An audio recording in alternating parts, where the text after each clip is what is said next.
ભાઈના મશીને તો હવારમાં બળ કરાવ્યું, પગાર મળવાની ખુશી તો જાઉં. એમાં આજ તો ભાઈબંધના સંપલા સોરી થઈ ગયા. જય દ્વારકાધીશ બધાને. આજ તો મમ્મી પપ્પા ઘેર નથી એટલે ભાઈનો હાથનો સા પીવાનો. बेकार है भैया, मैं तो टूट गया. અને આવી ગયા મારુતિ ચોક. ઓફિસે આજ ભાઈના મશીન નું ઓમેંગ નતો થતું. પછી તો ભાઈ જેટલું ખાઈને આવતો એટલું તો બળ કરી નાખ્યું.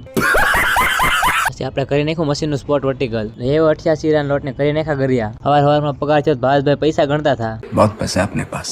પગાર મળ્યો તો આ કૂદકા મારતો હતો. इतनी खुशी. ભાવેશભાઈ પૈસા ગણી લીધા પછી હીરો ખોવા જાય. પછી કીબોર્ડ ની ભડાભડી બોલાવી. બહુ કીબોર્ડ ભટકાવા મળ્યા. ઉપરથી સેટ નો ફોન આવ્યો રાખવાનો છે. લ્યો આપણે પગાર માંથી એક ટેપટ વાળી નોટ નીકળી. 10 નું નુકસાન થઈ ગયું. પછી લઈ આવ્યા 42 લોટ ને એને કરી નાખ્યા ગરિયા. પડી ગયો લસ ને નીકળી ગયા જમવા. પછી લઈ આવ્યો 40 લોટ ને બોલાવી બાકાજીકી. ઓફિસ થાવ બંધ થઈ જવાનું છે એમ લાગે. રિંગ લાઈટ કાઢતો વિડીયો બનાવવા થાય. પછી લઈ આવ્યો 55 લોટ એને પપુડા કરી નાખ્યા. પછી તો 5 વાગે એક નાનો એવો સાંડલો કરી આવ્યો. ભાઈબંધ કે મને વિડીયો લઈ લેજે. પછી લઈ આવ્યો 125 લોટ એને બોલાવી બાકાજીકી. પછી તો પડી ગઈ રજા ને ઘર બાજુ જતા ભાઈબંધ ના સંપલા ખોવાઈ જતા. પછી તો હું સંપલા ગોતાવા પૂગી ગયો. બધી જગ્યાએ ચેક કર્યા પણ ભાઈબંધ ના સંપલા ક્યાંય નતા. પછી ઓફિસમાં જઈને પૂછ્યું તો કે ઉપર ગયો તો ના હોય તો કદાચ. પછી તો ભાઈબંધ મેળો દોડવા. મેં કીધું ઉપરથી સંપલા મેળ્યા તો ભાઈબંધ તારો તો વારો જ છે. એક તો દોડીને ચોથા માળે જાય ને સંપલા એના ચોથા માળે પડ્યા હતા. અમને નીચે ગોતાવતો હતો. પછી તો એક નાખી. મને લાગ્યું બહુ મંદી આવી ગઈ. કોઈક સંપલા તો સોરી જતું લાગે. ઘરે આવે એટલે ભાઈને સા બનાવવો પડે.